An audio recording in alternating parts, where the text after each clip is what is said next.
المبدئ المعيد الغني الحميد والصلاة والسلام على أشرف الأنبياء خاتم النبيين أنيس الغريبين راحة العاشقين مراد المشتاقين سيد العرب والعجم سيد الأولين والآخرين سيدنا وحبيبنا نبينا وكريمنا ومولانا محمد عبده ورسوله بالهدى ودين الحق أرسله أما بعد فأعوذ بالله السميع العليم من الشيطان اللئيم الرجيم بسم الله الرحمن الرحيم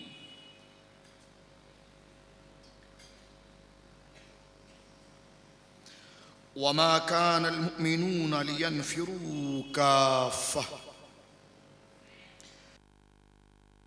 فلولا نفر من كل فرقة منهم طائفة ليتفقهوا في الدين ولينذروا قومهم إذا رجعوا إليهم لعلهم يحذرون آمنت بالله صدق الله العظيم ببركة إن الله ملائكته يصلون على النبي يا أيها الذين آمنوا صلوا عليه وسلموا تسليما اللهم صل على سيدنا وحبيبنا نبينا وكريمنا شفيعنا وشهيدنا ومولانا محمد عبده ورسوله بالهدى ودين الحق أرسله أما بعد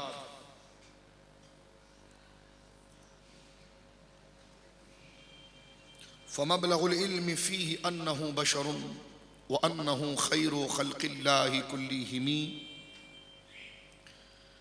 دعا إلى الله فالمستمسكون به مستمسكون بحبل غير منفصم مولاي صل وسلم دائما سرمدا على حبيبك خير الخلق كلهم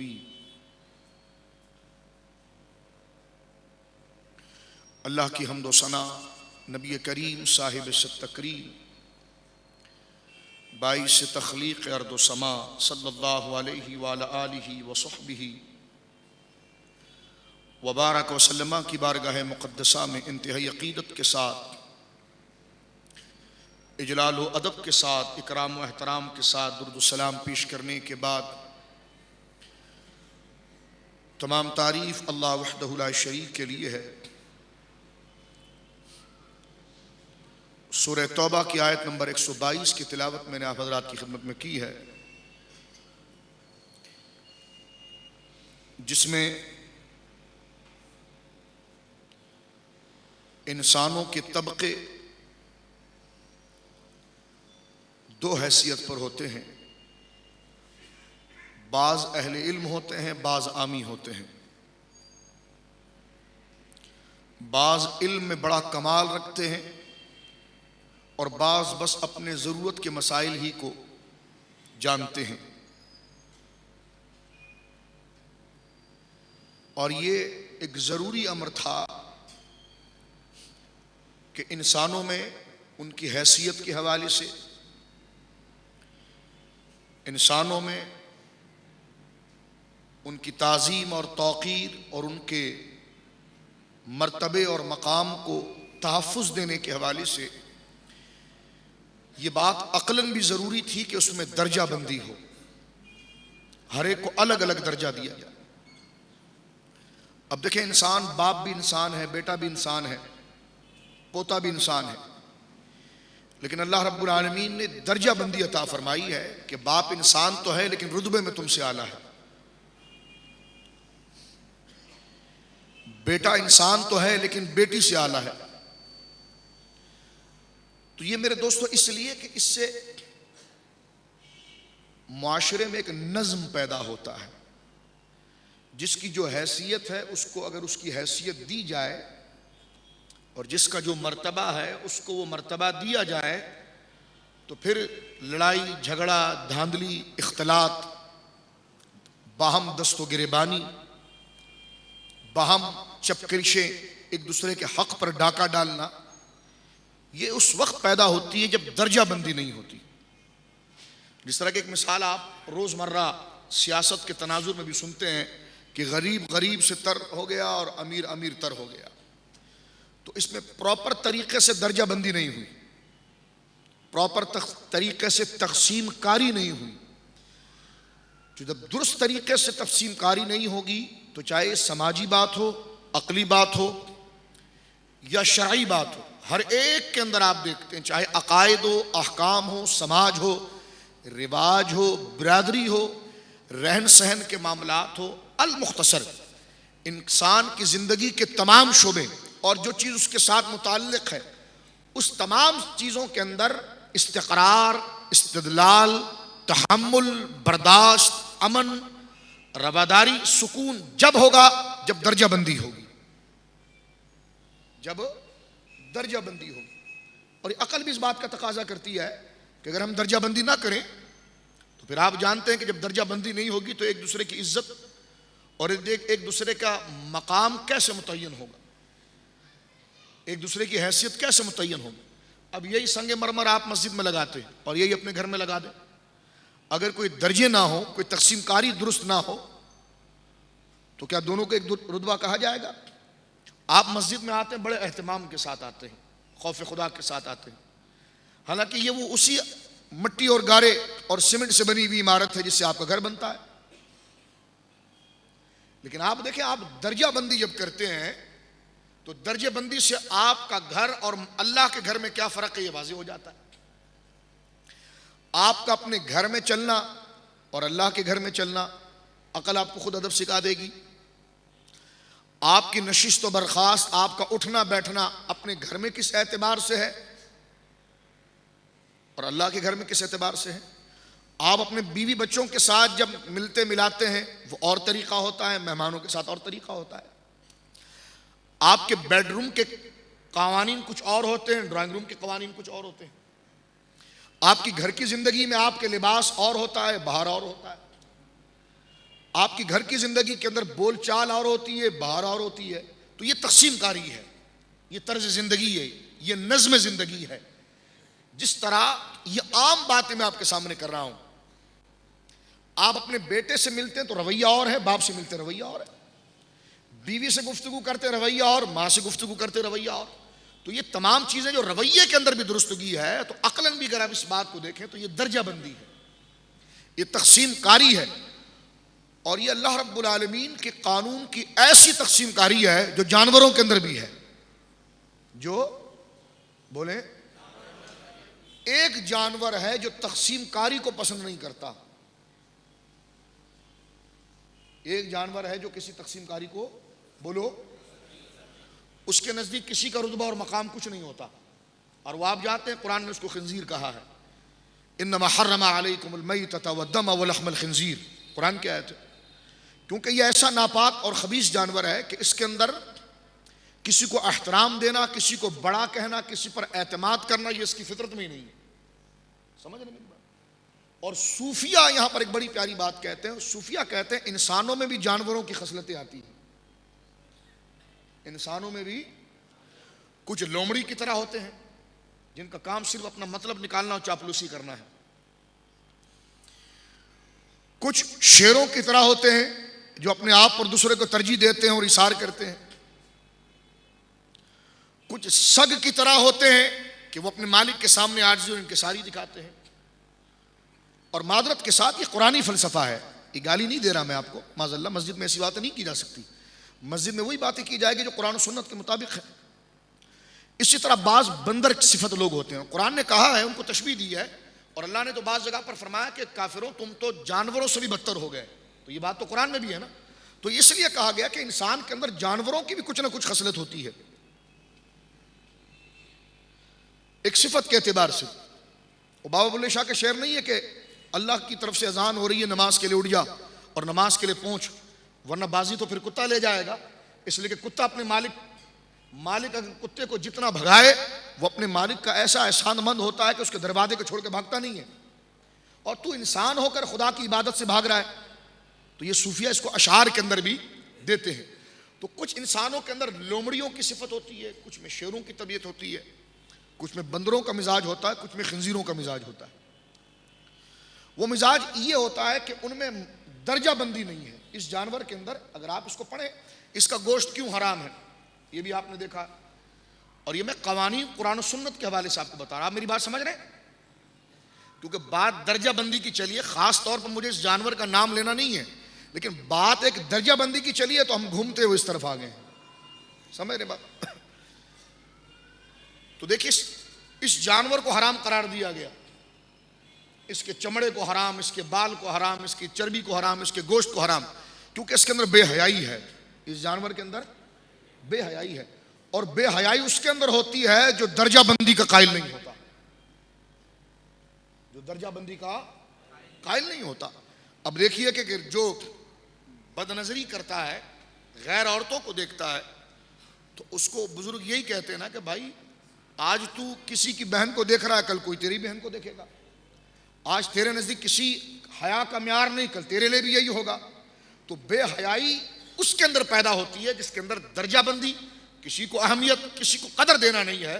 تو جانوروں میں وہ صفت یہ ہے, جانوروں میں صفت یہ ہے, جانوروں میں صفت. تو گویا کہ حیا اور درجہ بندی یہ ہمیشہ کا معمول تھا جو سینہ بہ سینہ چل رہا تھا. صرف یہ ایک جانور ہے جو کہتا ہے کہ میں اکیلا ہوں, غیر مقلد ہوں, مجھے کسی سے نہیں رہنا. یہ سب سے الگ ہے, یہ سب سے, کہ میری طبیعت جی سب سے الگ ہے.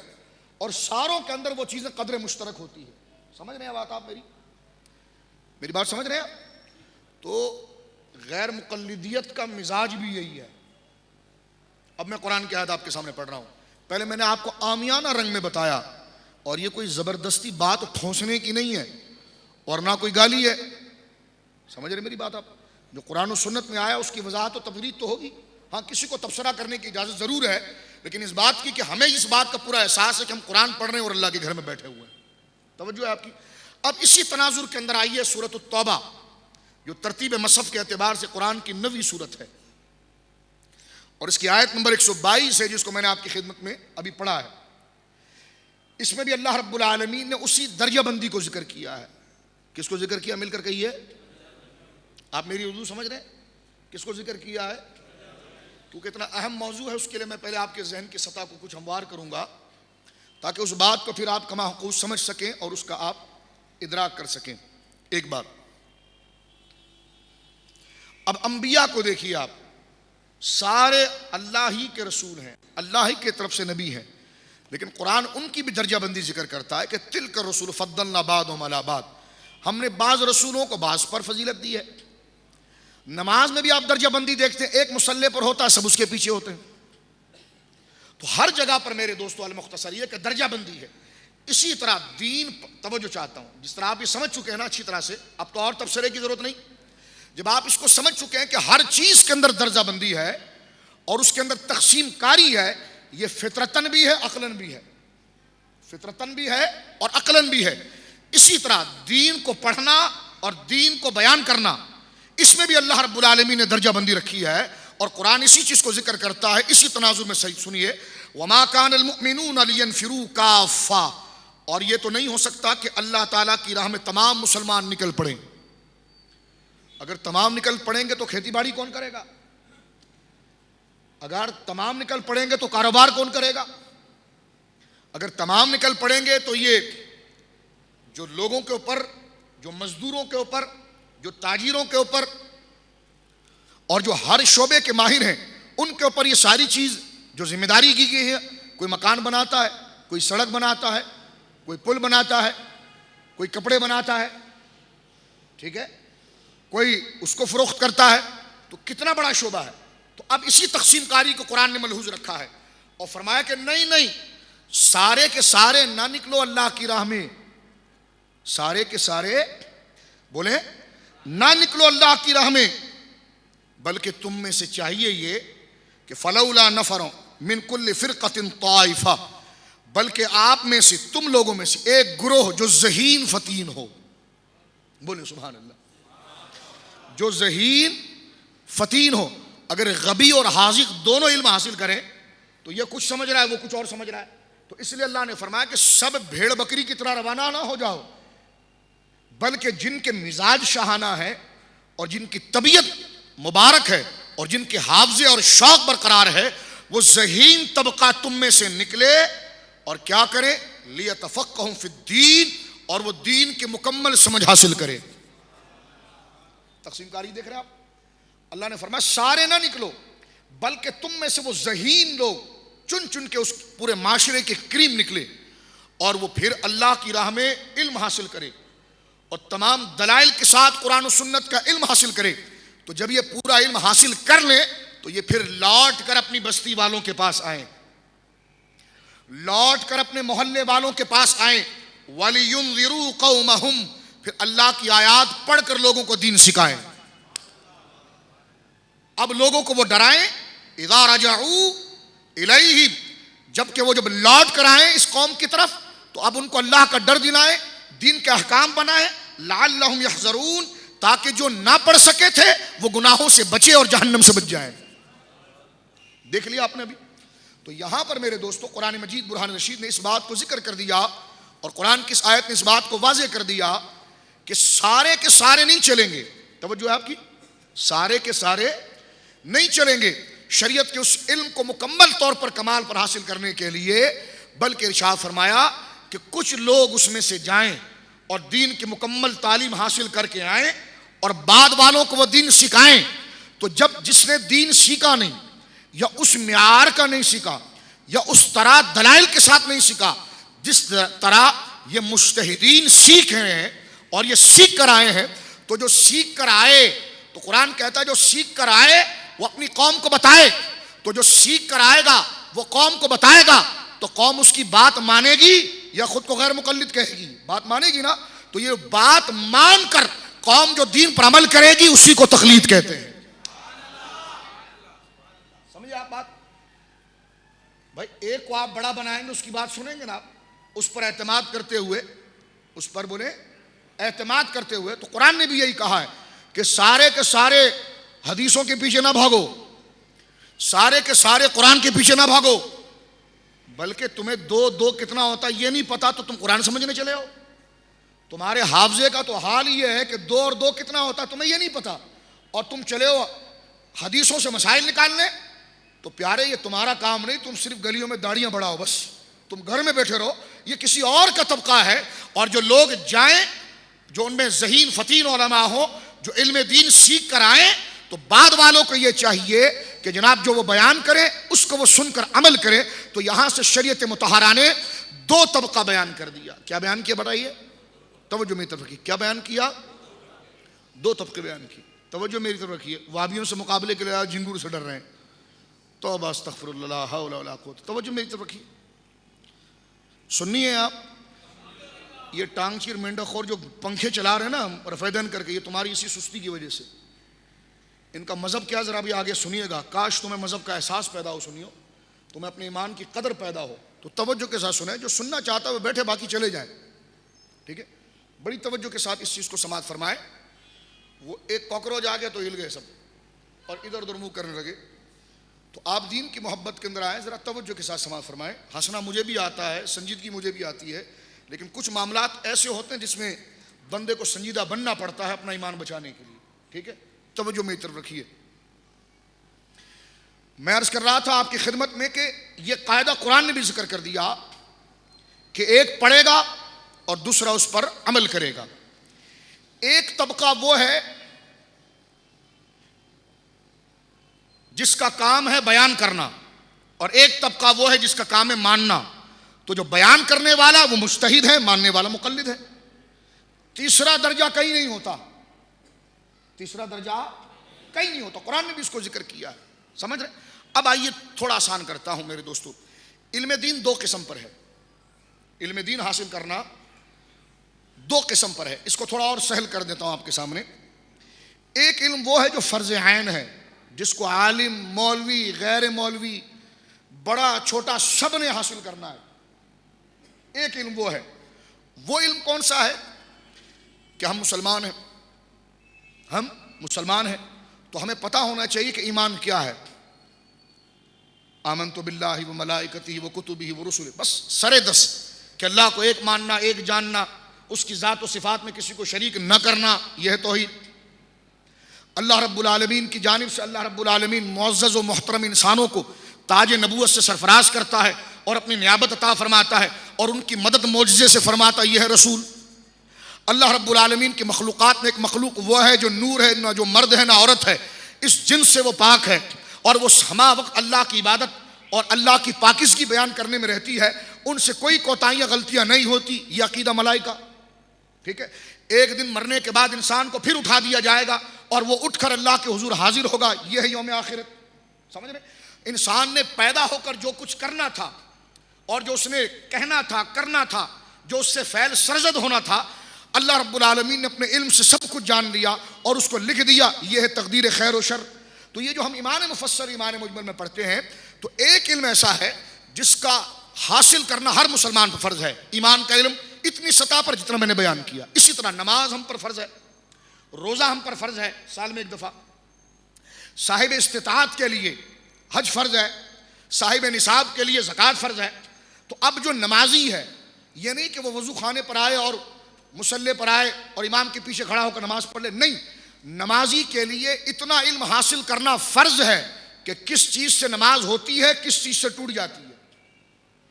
یہ علم حاصل کرنا فرض ہے کہ نماز میں 7 فرض ہیں. نماز میں 7 فرض ہیں.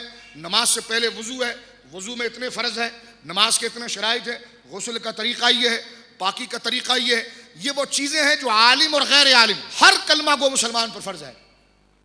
یہ وہ علم ہے جو فرض عین ہے، جس کو حاصل کرنا ہر ایک کے لیے ضروری ہے. اسی طرح رمضان جب آ جاتا ہے تو آپ روزے رکھتے ہیں، تو ہر روزے دار، ہر مسلمان، بوڑھا جوان بچہ جو بھی ہے بالغ، اس کے اوپر یہ فرض ہے کہ وہ روزے کے مسائل کو جانے کہ روزہ کب شروع ہوتا ہے، کب ختم ہوتا ہے، روزے کی تعریف کیا ہے، روزے میں کیا احتیاط ضروری ہے کہ اس کا لحاظ نہ رکھا گیا تو روزہ ٹوٹ جائے گا. اس روزے کا پورا علم حاصل کرنا کیا ہے؟ بولیں کیا ہے؟ تو یہ عام ہو یا خاص، ہر ایک کے لیے وہ علم ہے. میں بالتدریج آپ کو لے جا رہا ہوں، درجہ بندی کی بات کی ہے نا، تو اس لیے میں بالکل بنیاد سے آپ کو اٹھا رہا ہوں کہ یہ وہ علم ہے میرے دوستوں کی جس میں کوئی بری نہیں، جس میں. اسی طرح میرے اس بات کو یاد رکھیں، زکوٰۃ. اگر کوئی مالدار ہے جس پر زکوٰۃ فرض ہو گئی، اس کے لیے فرض ہے کہ وہ اس بات کا علم رکھے اور علم کو جانے کہ کتنا مال نصاب کو پہنچتا ہے، نصاب کی مقدار کتنی ہے، زکوٰۃ کتنے نصاب پر کتنی دی جاتی ہے، کن کن کو دی جاتی ہے، اس کے مصارف کیا ہیں. اس کا علم حاصل کرنا اس کے لیے ضروری ہے جس پر زکوٰۃ فرض ہے. 3. اسی طرح حاجی حج کے لیے جا رہا ہے، تو یہ نہیں کہ قافلے میں ایک مولانا صاحب ہے تو میں ان کے پیچھے چلوں. ہاں، جو باریک مسائل ہے اس میں وہ علماء کی طرف رجوع کرے گا، لیکن عام مسائل ہے کہ احرام کی پابندیاں کیا ہے، اتنا تو پتہ ہونا چاہیے. حج کہتے کس کو، یہ تو پتہ ہونا چاہیے. عرفات میں کرنا کیا ہے، یہ تو پتہ ہونا چاہیے. منا اور مزدلفہ کی کیا ضروریات ہے، یہ پتہ ہونا چاہیے. احرام کے شرائط کیا ہے، کس سے احرام باقی رہے گا، کس سے ٹوٹ جائے گا، کس سے فاسد ہو جائے گا، یہ پتہ ہونا چاہیے. طواف کس طرح کرنا، یہ پتہ ہونا چاہیے. سعی کتنا کرنا ہے، یہ پتہ ہونا چاہیے. تو حاجی کے لیے اپنی ضرورت کے موٹے موٹے مسائل، کتنے ضروری مسائل حاصل کرنا فرض ہے. اور یہ وہ علم ہے میرے دوستو جس کو ہر ایک کو حاصل کرنا فرض ہے. اور رسول اللہ نے اسی کے بارے میں فرمایا تھا. حضرت انس بن مالک سے ابن ماجہ میں روایت موجود ہے کہ طلب العلم فریضۃ علی کل مسلم، کہ علم دین حاصل کرنا ہر مسلمان پر فرض ہے. تو ایک طرف تو ہے کہ علم دین حاصل کرنا ہر مسلمان پر فرض ہے، اور دوسری طرف قرآن کہتا ہے کہ سب نہیں حاصل کرو، ایک جماعت حاصل کریں. تو دونوں میں فرق کیا ہے؟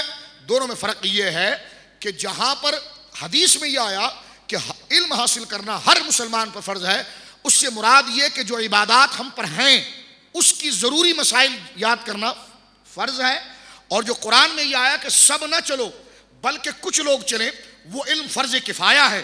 وہ مجتہدین کا علم ہے کہ نماز اگر فرض ہے تو اس کی دلیل کیا ہے، نماز میں اگر یہ رکن ہے تو اس کی دلیل کیا ہے، یہ اگر حلال ہے تو اس کی دلیل کیا ہے، یہ حرام ہے تو اس کی دلیل کیا ہے، یہ حدود ہے تو اس کی دلیل کیا ہے، یہ قصاص ہے تو اس کی دلیل کیا ہے، معاملات ہے تو اس کی دلیل کیا ہے. حدیثوں کا سارا، قرآن و سنت کا سارا علم جس میں ساری عمریں نکل جاتی ہے، یہ ہر ایک پر فرض نہیں ہے، یہ فرض کفایہ ہے کہ ان میں سے اگر کچھ لوگوں نے بھی حاصل کر لیا تو ساری امت کے اوپر سے ذمہ داری ٹل جائے گی. دوسرا نماز جنازہ آپ دیکھیں، 5 وقت نمازیں فرض ہیں آپ پر، اس کو آپ نہیں چھوڑ سکتے. اور جو چھوڑتا ہے وہ توبہ کرے کہ وہ نہیں چھوڑے گا، یہ گناہ کبیرہ ہے، سمجھ رہے ہیں آپ؟ لیکن نماز جنازہ یہ فرض کفایہ ہے، پورے علاقے کی طرف سے چند لوگوں نے بھی ادا کر دی تو ادا ہو جائے گی۔ تو جس طرح نماز جنازہ فرض کفایہ ہے، سب پر پڑھنا فرض نہیں ہے، پڑھیں گے تو ثواب ملے گا، لیکن فرض نماز پڑھنا ضروری ہے۔ اسی طرح نماز، روزے، زکوٰۃ کا علم یہ اس طرح فرض ہے جس طرح ہم پر نماز فرض ہے، اور قرآن و سنت کے وہ تمام علوم اور احکام شرعیہ مکمل اور اس کے تمام مسائل کو ان کی دلائل کے ساتھ جاننا، یہ اسی طرح ہے کہ چند لوگ بھی اگر نماز جنازہ پڑھ لیں تو سب سے ادا ہو جائے گا۔ تو احکام شرعیہ کو اس کے مکمل دلائل کے ساتھ جاننا یہ مجتہدین کا رتبہ ہے۔ اس کے بعد جتنے لوگ ہیں ان کا کام یہ کہ اس پر عمل پیرا ہو جائے اس پر۔ تو اب آپ نے دیکھا یہاں پر درجہ بندی کے حوالے سے کہ علم دین حاصل کرنے کے دو درجے تھے، ایک فرض عین، ایک فرض کفایہ، ایک فرض عین اور ایک فرض۔ توجہ سے سنیے اس بات کو، یہ میری اور آپ کی ضرورت کی باتیں ہیں۔ فرض عین اور فرض کفایہ۔ فرض عین کون سی؟ جو ہم ضرورت کی چیزیں، نماز، روزہ، زکوٰۃ، اس کا علم ہمیں آنا چاہیے کہ کس چیز سے قائم رہتی ہے، کس چیز سے خراب ہو جاتی ہے، ایک بات۔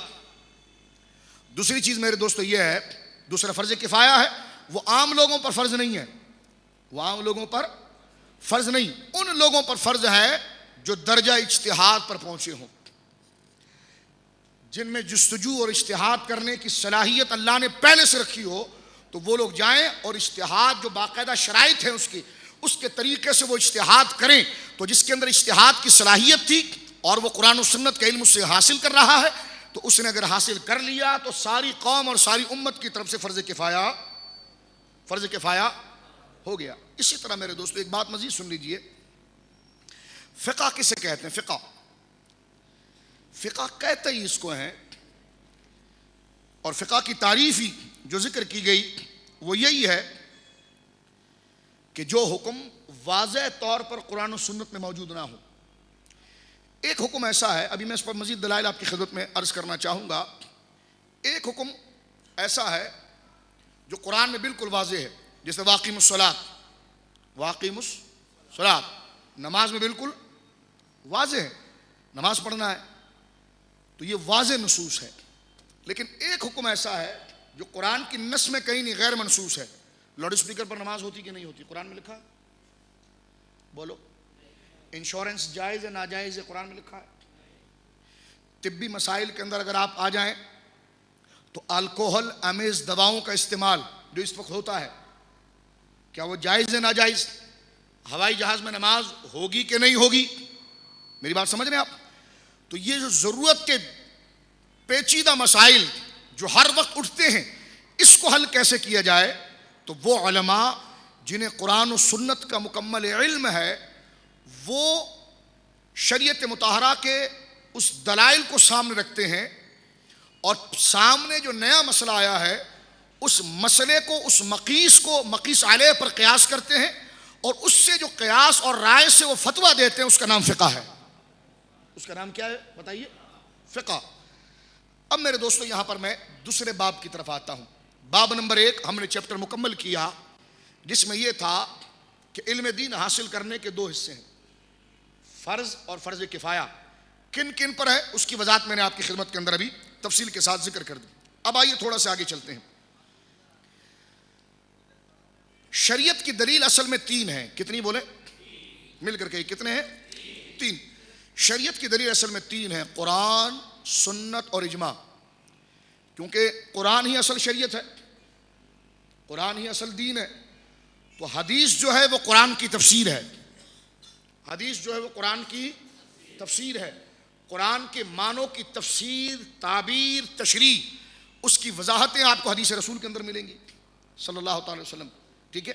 اور حضور علیہ السلام نے جو حدیث میں بیان فرمایا، جو اصول ذکر فرمائے، اور حضور علیہ السلام کے دور یا حضور کے دور کے بعد کوئی مسئلہ ایسا پیش آیا کہ جو قرآن و حدیث کے اندر نہیں تھا، لیکن امت نے اس مسئلے کا جواب دیا، اور ایک بندے نے اس کا جواب دیا اور ساری امت نے کہا جو تو نے جواب دیا ٹھیک ہے، اس مسئلے پر امت کا اجماع ہو گیا، اس مسئلے پر امت کا، تو یہ اجماع شریعت کی دلیل بن گیا۔ اجماع شریعت کی بولے دلیل بن گیا، اس لیے کہ حضور فرماتے ہیں کہ میری امت کبھی گمراہی پر جمع نہیں ہوگی، ہمیشہ سواد اعظم حق پر رہے گا، امت کا بڑا گروہ ہمیشہ حق پر رہے گا۔ اس لیے آپ نماز میں دعا امت کے بڑے گروہ کی طرف کرتے ہیں کہ صراط الذین انعمت علیہم، یا اللہ سیدھا راستہ وہی ہے جس پر تیرے یہ سارے انعام یافتہ بندے چل رہے ہیں۔ تو امت کا گروہ، بڑا گروہ، بڑی جماعت ہمیشہ حق پر رہے گی، تو یہ اجماع امت ہے، یہ اجماع۔ اب اجماع امت دو قسم کا ہوتا ہے میرے دوستو، کبھی کسی مسئلے پر صحابہ کا اجماع ہو جاتا ہے، کبھی کسی مسئلے پر مجتہد کا اجماع ہو جاتا ہے، لیکن ہم اس تفصیل میں نہیں جاتے۔ بتانے کا مقصد یہ ہے کہ شریعت جو جاری ہوتی ہے، شریعت کا سرچشمہ، آپ شریعت کی دلیل کس کو کہیں گے؟ تو اس کو آپ آسان سے کہہ سکتے ہیں قرآن، سنت اور اجماع۔ قرآن، سنت اور اجماع، یہ قرآن، سنت اور اجماع یہ اصل ہے۔ یہ کیا ہے؟ اصل۔ اب اگر کوئی مسئلہ ہمارے سامنے ایسا آیا، کوئی مسئلہ ہمارے سامنے، توجہ ہے، ایسا آیا جو قرآن میں ہمیں نہیں ملا، حدیث میں نہیں ملا، اجماع میں نہیں ملا، تو ہم یہ تینوں دلیلوں کو بنیاد بنائیں گے اور آنے والے مسئلے کی علت کو دیکھیں گے۔ اگر وہ علت، وہ سبب ان تینوں دلیلوں میں سے، قرآن، سنت اور حدیث میں سے کسی بھی مفہوم، کسی بھی واقعے، کسی بھی ذکر کے اندر وہ سبب موجود تھا، جس سبب اور علت اور جز اور کڑی کو اگر ہم پکڑے تو اس کی کڑی، اس کا مزاج بھی ویسے ہی ہے، تو ہم ان دونوں کو مقیس کو مقیس علیہ پر جب قیاس کر کے نکالیں گے تو اس کو کہتے ہیں اجتہاد اور قیاس۔ تو یہ تینوں کو ظاہر کرنے والی چیز ہے، اس لیے بعض اوقات کہا جاتا ہے کہ شریعت کی چار دلیل ہے، قرآن، سنت، اجماع، قیاس۔ لیکن قیاس اصل میں دلیل نہیں ہے، یہ مظہر حکم ہے، مثبت حکم نہیں ہے، یہ کاشف حکم ہے، ثابت حکم نہیں ہے، یہ خود سے دلیل نہیں ہے۔ خود سے دلیل یہ تین ہے، ان تین کو بنیاد بنا کر اگر کوئی مسئلہ نکالا جائے تو اسے قیاس کہتے ہیں۔ سمجھ رہے میری بات آپ؟ اب میں اس کو دوسرے مرحلے کی طرف لے جاتا ہوں۔ غیر مقلد وابی یہاں پر شور مچاتے ہیں اور کہتے ہیں جی قیاس کی کوئی حیثیت نہیں، قیاس کی، بولے قیاس کی۔ یہ میرے ہاتھ میں بھی فتاوی نظریہ، یہ غیر مقلد اہل حدیثوں کا سب سے بڑا گرو ہے، نواب صدیق حسن خان بھوپالی۔ یہ دیکھ لیں، فتاوی اہل حدیث دیکھ لیں، ابھی میں پڑھوں گا آپ کے سامنے، بیٹھیں گے نا آپ؟ میں روزانہ راتوں کو 3 جلسے کرتا ہوں، آپ بیٹھیں گے؟ ہاں بیٹھیں، اللہ کی راہ کے بیٹھیں اور اس مسئلے کو سمجھیں، سنیو، تم حق پر ہو، اپنا نظریہ سمجھو۔ بعض مٹھی بھر عجیب جانور کی صفت والے لوگ تمہارے درمیان آتے ہیں، تم پریشان ہو جاتے ہو، تو تم سواد اعظم کی اتباع کرو، سواد، اور تم نماز میں دعا کرتے ہو نا، یا اللہ ہمیں سیدھے راستے پر چلا، تو سیدھا راستہ کون سا ہے جس پر تم چل رہے ہو؟ فرمایا صراط الذین انعمت علیہم، سیدھا راستہ وہ ہے جس پر انعام یافتہ بندے چلے ہیں۔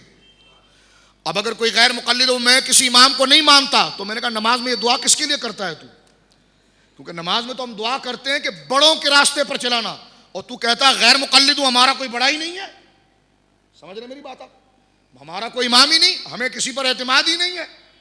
غیر مقلد کا ترجمہ ہوتا ہے کہ بس کسی کو ماننے کی ضرورت نہیں ہے، آپ براہ راست قرآن و سنت کو سیکھیں، براہ راست قرآن و سنت کو سیکھیں۔ تو میں چیلنج کرتا ہوں ان کو کہ انشورنس کا مسئلہ بغیر کسی مدد کے قرآن و سنت سے حل کر کے دکھاؤ۔ لاؤڈ اسپیکر پر نماز ہوتی کہ نہیں ہوتی؟ بغیر اجتہاد و قیاس کے اس کو قرآن و سنت سے حل کر کے دکھاؤ۔ الکحل امیز دواؤں سے علاج جائز ہے کہ نہیں ہے؟ اگر ہے تو قرآن و سنت سے دکھاؤ، نہیں ہے تو قرآن و سنت سے دکھاؤ۔ لیکن آپ حیران ہوں گے ان کے مولویوں کے جتنے بھی فتاوے ہیں، یہ میرے ہاتھ میں کتاب ہے اہل حدیث کا مذہب۔ کون سی کتاب ہے بولے؟ اہل حدیث کا مذہب۔ اس کے صفحہ نمبر 45 پر اہل حدیثوں کے سب سے چیمپئن مولوی ہیں، یہ مولوی ثناء اللہ امرتسری، یہ صفحہ نمبر 45 پر لکھتے ہیں کہ جب ان سے پوچھا گیا کہ جب تم کسی کو مانتے نہیں ہو تو اپنے مدرسے میں پڑھاتے کیا ہو؟ صرف ناظرہ قرآن پڑھاتے ہو؟ بھائی کوئی فن پڑھاؤ گے تو تمہیں اس کو امام ماننا پڑے گا، اگر گرامر پڑھاؤ گے تو اس پر اعتماد کرنا پڑے گا۔ سمجھ رہے میری بات آپ؟ یہ جو اتنے بڑے بڑے تم نے جامعہ سلفیہ، غربہ اہل حدیث، فلانا اہل حدیث، سلفی، یا تم ہو کون؟ پہلے یہ بھی بتاؤ۔ پہلے تم اپنے آپ کو وہابی کہتے تھے، پھر غیر مقلد کہنے لگے، پھر اہل حدیث کہنے لگے، پھر اپنے آپ کو سلفی کہنے لگے۔ یہ نام بھی تم کیوں بدلتے ہو؟ ذرا یہ بتاؤ، کیا تمہارے امام بدلتے ہیں؟ یہ نام کیوں بدلتے ہو؟ ایک بات۔ دوسری بات یہ سنیے آپ ایک بنیادی عقلی سوال میں آپ کے سامنے کرتا ہوں. آپ اگر اسکول یونیورسٹیوں میں پڑھتے ہیں یا پڑھاتے ہیں تو وہاں پر ایک شعبہ نہیں کئی فنون پڑھائے جاتے ہیں. میں یہ بنیاد مزاج بتا رہا ہوں غیر مقلد کا، رفیدن پر بھی آتا ہوں، لیکن اس کو آپ سمجھیں گے تو وہابیت آپ کو سمجھ میں آئے گی. یہ ایک پاگل گروہ ہے، گمراہ گروہ ہے، جس کی طرف آپ نے توجہ نہیں کرنی اپنی طرف. اور میں دلیل سے آپ کو ثابت کر رہا ہوں، آپ کے مزاج کے مطابق. آپ بالکل آزاد دماغ ہو کر میری گفتگو کو سنیے، ٹھیک ہے؟ میں آپ کی خدمت میں عرض کر رہا ہوں کہ آپ کالج یونیورسٹی پڑھتے ہیں، کئی فنون پڑھتے ہیں، تو کئی فنون کو پڑھیں گے جب فنون لکھنے والے کے اوپر اعتماد ہوگا کہ جو اس نے لکھا ٹھیک لکھا ہے. اگر بندہ گنتی بھی کرتا ہے 2 ایکم 2 2 دونی 4، تو بچپن میں اگر اس پر بھی گنتی کرتا ہے تو استاد پر اعتماد کرتا ہے. ایک بچہ اگر اسکول میں جاتا ہے، ابتدائی کلاس میں جاتا ہے یا مدرسے میں جاتا ہے، تو استاد اگر بلیک بورڈ پر ایک لمبی لائن کھینچ دیتا ہے تو بچے کو یہ نہیں پتا یہ لائن کیا ہے. استاد کہتا ہے بیٹا یہ الف ہے، تو بچہ استاد کے علم پر اعتماد کر کے، مرتبے پر اعتماد کر کے اس کو الف کہتا ہے، ٹھیک ہے نا؟ اور اسی کو لے کر پھر وہ قرآن میں آتا ہے، اسی کو لے کر وہ جوان ہوتا ہے، اسی علم اعتماد والے علم کو لے کر وہ قبر میں چلا جاتا ہے. غیر مقلد کہتے ہیں ہمیں کسی پر اعتماد ہی نہیں ہے. تو میں نے کہا پھر تم دین کون سا پڑھتے ہو؟ وہ کہتے نہیں جی اہل حدیث کے 2 اصول اور اللہ اس کا رسول، اس کے علاوہ ہم کسی کو نہیں مانتے. تو میں نے کہا یہ حدیث کی کتاب ہے، یہ تمہیں کیسے پتا حدیث کی کتاب ہے؟ کہ نہیں یہ امام بخاری نے بولا. تو میں نے کہا اعتماد نہیں کیا تم نے اس پر، تو تم غیر مقلد رہے، تم غیر مقلد رہے. ایک بات میں مزید آپ کی خدمت میں عرض کرتا ہوں، یہ جو کتاب میرے سامنے ہے نا، اہل حدیث کا مذہب، جس میں جماعت اہل حدیث کے مسلمہ مسائل بیان کیے گئے ہیں. دیکھو یہ چھپی بھی کہاں سے؟ میر کتب خانے سے، ٹھیک ہے؟ اس کے صفحہ نمبر 45 پر ایک حوالہ ہے، آپ کو میں ذکر کرتا ہوں. یہ عام ملتی کتاب، عام بولے.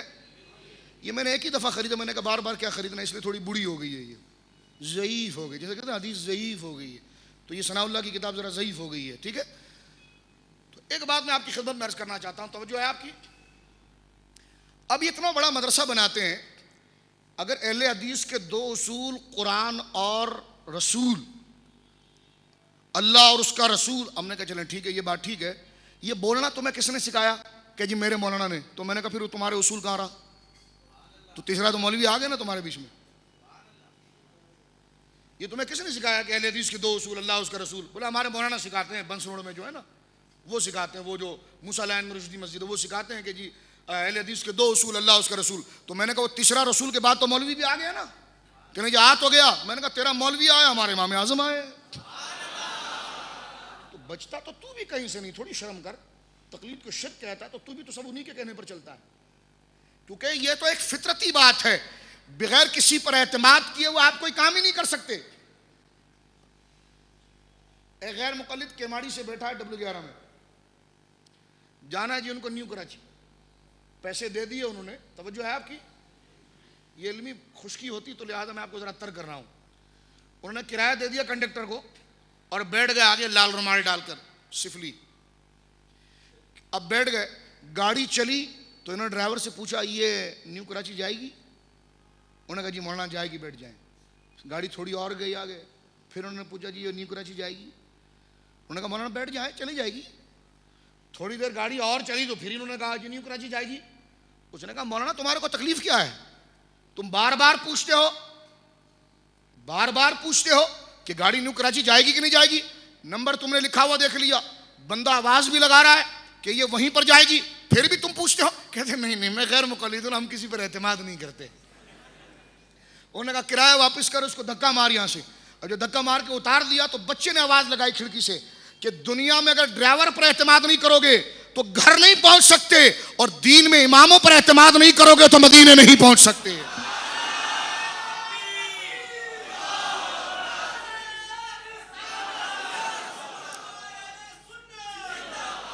بس یہی ساری باتیں جو آگے میں قرآن و سنت سے کروں گا نا، اس کا ترجمہ یہی نکلے گا جو یہ لطیفہ میں نے سنا ہے. لیکن میں آپ کو دلائل ذرا سکھاتا ہوں، دلائل تھوڑے بتاتا ہوں. تو اس میں ان سے کہا گیا کہ جناب جو یہ آپ اتنے بڑے بڑے مدرسے بناتے ہیں تو اس میں کیا اہل حدیث کے 2 اصول اللہ اس کا رسول، تو اس کے علاوہ قرآن اور بخاری جو ہے وہ پڑھتے ہیں. اور بخاری بھی آپ خود نہیں پڑھتے، وحید الزمان کا اردو ترجمہ پڑھتے ہیں آپ. اللہ ماشاءاللہ کوئی وابی عربی متن کے ساتھ کتاب پڑھے گا، ورنہ وحید الزمان کا ترجمہ پڑھے گا، وحید الزمان کا ترجمہ پڑھے گا. تو اب حدیث کو سمجھنے کے لیے وحید الزمان پر اعتماد ہوا کہ نہیں ہوا؟ وحید الزمان پر اعتماد ہوا کہ نہیں ہوا؟ اب ان کے فتاوی نظیریہ، فتاوی نظیریہ مولوی نذیر احمد دہلوی، فتاوی سلفیہ اسماعیل گجرانوالہ کا، ٹھیک ہے، فتاوی علماء اہل حدیث، فتاوی اہل حدیث، فتاوی ستاریہ، یہ سارے فتاوی کی کتاب ہے. اگر سارا چیز تمہیں رسول سے سیکھنا تھا تو ان فتووں کو چھاپا کیوں ہے؟ کیونکہ یہ فتوے رسول اللہ نے تو نہیں لکھے، تمہارے مولویوں نے لکھے. تو تمہارے لکھے ہوئے مولویوں کے فتوے اگر تم مانو تو وہ جائز، تو ہم امام اعظم کے لکھے ہوئے ان کے شاگردوں کی لکھی ہوئی فقہ کی کتاب کو مانے تو ہم مشرک. سمجھ رہے بات؟ آپ میری بات سمجھ رہے ہیں؟ آپ ہم اہل حدیث ہیں، میں نے کہا اہل حدیث یہ تو کوئی نسل گزری نہیں کبھی، یہ تو کوئی نسل کبھی گزری نہیں. میں مثال کے طور پر آپ کی خدمت میں اس بات کو جو ذکر کرنا چاہ رہا تھا اور آپ کی خدمت میں اس بات کو واضح کرنا چاہ رہا تھا، وہ ضروری بات اس حوالے سے کہ جب ان سے پوچھا گیا کہ جناب اپنے مدرسوں میں آپ کہتے ہیں اللہ اس کا رسول ہی سب ہے اور یقیناً ہے، تو کیا آپ اپنے مدرسوں کے اندر قرآن کا ناظرہ اور بخاری کا ناظرہ پڑھاتے ہیں؟ تو اس کتاب کے صفحہ نمبر 45 پر ٹائٹل بھی آپ دیکھ رہے ہیں، اس کا لکھا ہے ہم اپنے مدرسوں میں اصول شاشی پڑھاتے ہیں. کیا پڑھاتے ہیں؟ اصول شاشی پڑھاتے ہیں، نور الانوار پڑھاتے ہیں فقہ کو سمجھنے کے لیے. اب نور الانوار اور اصول شاشی یہ وہ کتاب ہے جو اصول فقہ کی ہے. یہ قیاس کے اصول کہ قرآن و سنت میں جو مسئلہ نہ ہو اس کو اگر درپیش مسئلہ آئے تو نکالنے کا سلیقہ جو اصل میں قیاس ہے، فقہ ہے. تو فقہ کی تمیز اور فقہ کے اصول پر یہ مبنی کتاب ہے نور الانوار اور اصول شاشی. جب تم غیر مقلد ہو، تمہارے نزدیک قیاس حجت ہی نہیں ہے، تمہارے نزدیک یہ اجماع اور اجتہاد حجت ہی نہیں ہے، تو میں پوچھتا ہوں یہ نور الانوار اور اصول شاشی پڑھانے کی ضرورت کیا ہے؟ اور آپ کو حیرانگی ہوگی یہ اپنے مدرسے میں اصول شاشی اور نور الانوار پڑھاتے ہیں، اور نور الانوار اور اصول شاشی یہ کسی وابی نے نہیں لکھی، یہ امام اعظم ابو حنیفہ کے مقلدوں نے لکھی ہے. نور الانوار کے مصنف حضرت ملا جیون رحمۃ اللہ علیہ، حضرت ملا جو عالمگیر بادشاہ کے شاگرد ہیں، عالمگیر بادشاہ کے استاد ہیں، عالمگیر بادشاہ کے استاد ہیں، اور عالمگیر بادشاہ ان کا شاگرد تھا. صاحب نور الانوار ملا جیون علیہ رحمت کی بڑی مستند کتاب ہے. یہ وابیوں کا پیر کہتا ہے ہم اپنے گھروں کے اندر کی اگر مقلد اور حنفی مشرک تھے تو ان کی کتابیں کیوں پڑھاتے ہو؟ پتہ چلا دال تمہاری خالی ہے، ہماری دال تو زمزم کی طرح ہے، اس لیے ہمارے علم سے تم چوری کرتے ہو. یہ ان کے بڑے بڑے موٹے موٹے فتاوے آپ دیکھ رہے ہیں، اس میں کوئی بھی مسئلہ پوچھا گیا، کوئی بھی مسئلہ پوچھا گیا تو کہتے جی ہدایہ میں یوں لکھا ہوا ہے، کہتے جی وہ فتاوی شامی میں یہ لکھا ہوا ہے، کہتے جی کنز میں یوں لکھا ہوا ہے. آپ کو حیرانگی ہوگی، بہار اپنے بچوڑوں کو سکھاتے ہیں کہ امام اعظم کی تقلید شرک ہے، فقہ جائز نہیں، لیکن حیرانگی اور منافقت آپ دیکھیں کہ جب خود جواب دیتے تو فتاوی شامی سے دیتے ہیں. فتاوی شامی کسی حدیث کی کتاب نہیں، امام اعظم ابو حنیفہ کے فقہ کی کتاب ہے. ہدایہ آپ کے مسلک اور فقہ کی کتاب ہے. تو جب اس کتابوں سے تم فتوے دو اور ان کتابوں سے تم استدلال کرو تو تم پھر بھی اہل حدیث اور جنتی ٹھہرتے ہو، اور اس کتاب کو ہم مانے تو تم ہم اسلام سے خارج کرتے ہو. تو منافقت تم میں، ہم میں نہیں. ہم ان کو لکھتے بھی ہیں اور ڈنکے کی چوٹ پر بیان بھی کرتے ہیں، ڈنکے کی چوٹ پر.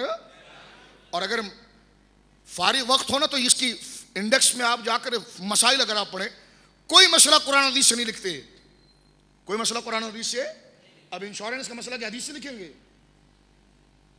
ٹیسٹ ٹیوب بیبی کا مسئلہ کیا حدیث سے لکھیں گے؟ بولے الکوہل آمیز دوائیوں کا، آج کل جو دوائیاں ہیں جس میں الکوہل شامل ہے، اسپرٹ شامل ہے، تو کیا اس کو کیا جناب یہ قرآن و حدیث سے لیں گے؟ یقیناً یہ تو چیز نہیں تھی، لیکن قرآن و حدیث سے اصول لیں گے اور اصول لے کر ان معاملات کو لکھیں گے.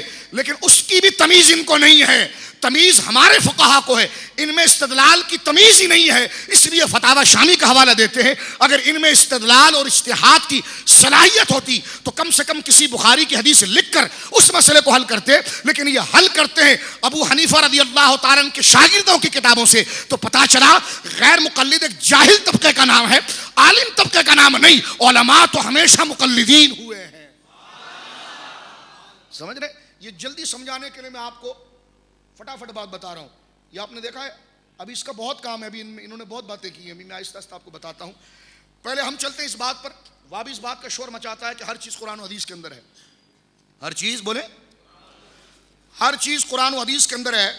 ہمیں اس کی قطعاً ضرورت نہیں ہے کہ ہم قیاس کی طرف جائیں اور اجتہاد کی طرف جائیں. تو پہلی بات تو ان بے شرم سے یہ کہو کہ اس کتاب کے اندر اتنے حوالے کیوں ہیں؟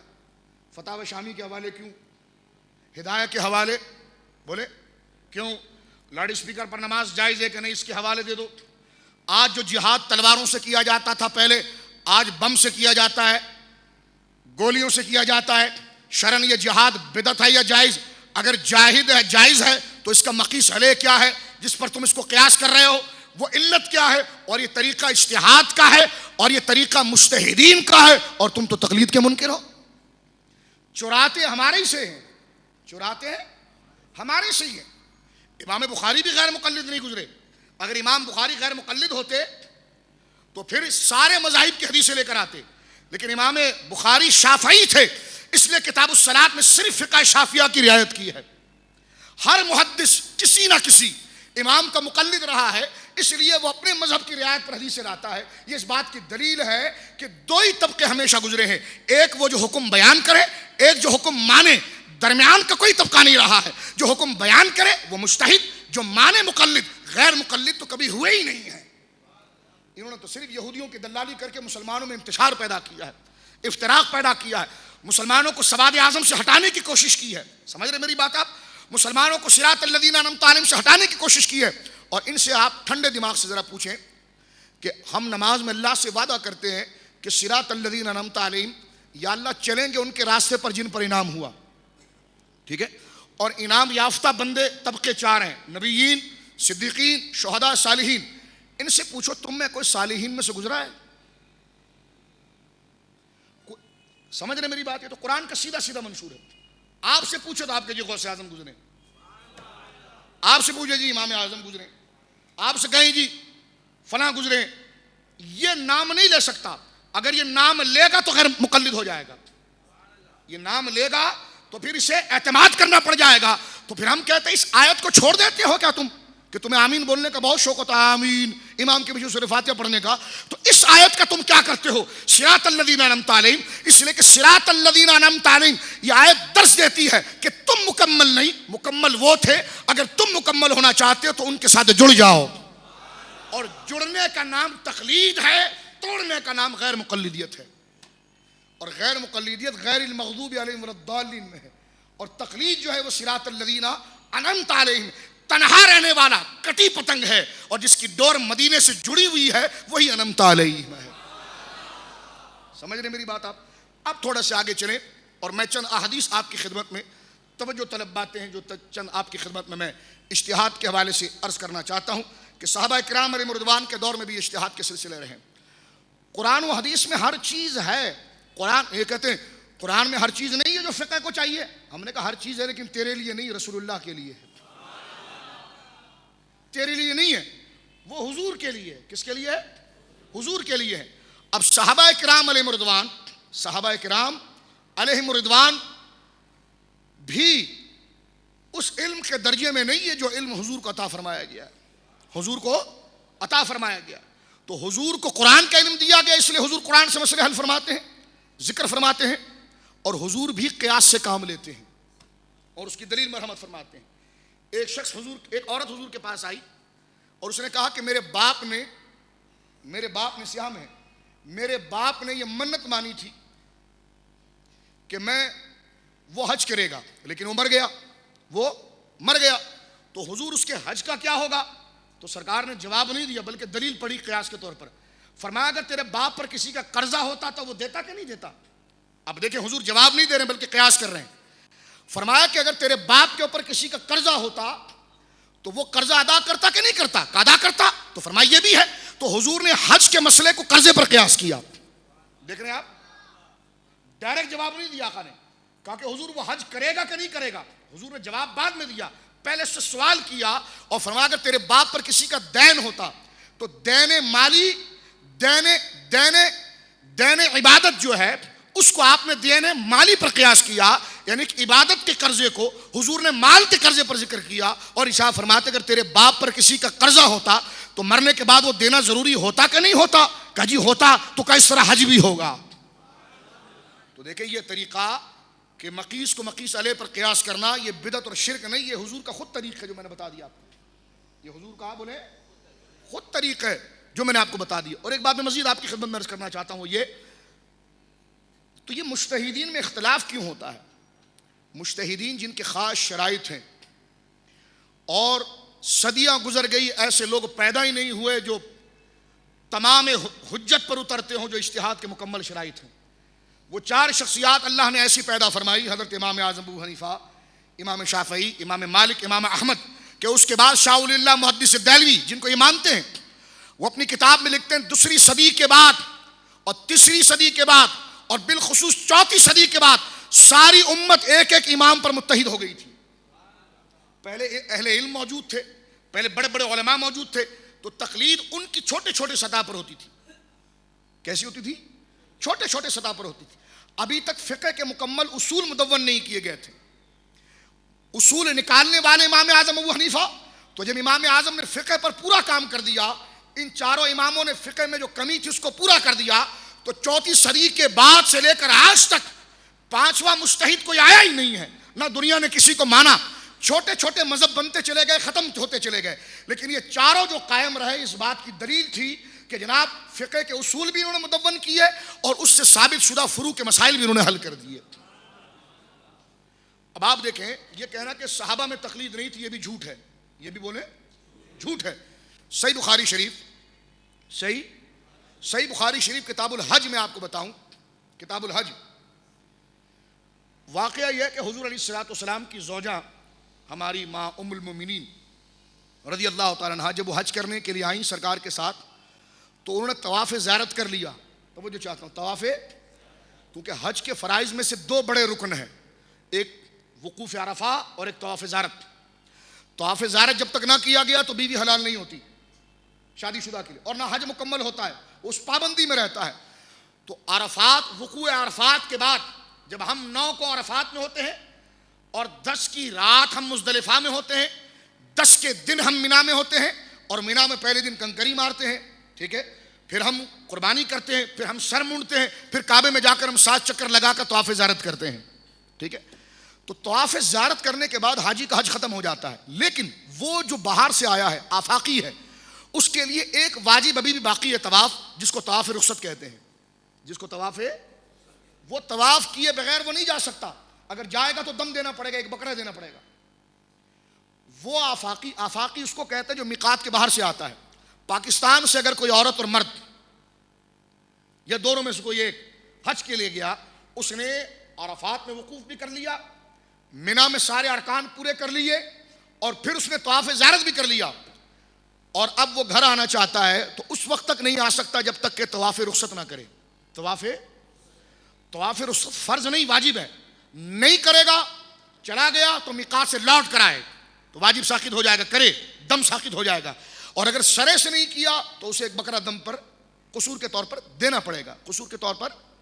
لیکن عورتیں اس سے مستثنیٰ ہیں، وہ عورتیں جنہیں حیض آ جائے، طواف زیارت کے بعد اگر کسی حیض آ گیا اور اس کی فلائٹ کنفرم ہے، سیٹ کنفرم ہے، اب اسے جانا ہے، اور جانے کے درمیان اس کی سیٹ کنفرم ہے، جہاز قافلہ تیار ہے، اگر وہ رکتی ہے تو قافلہ چلا جاتا ہے، اور ادھر جاتی ہے تو ابھی تک پاک نہیں ہوتی، تو اس میں کیا ہے؟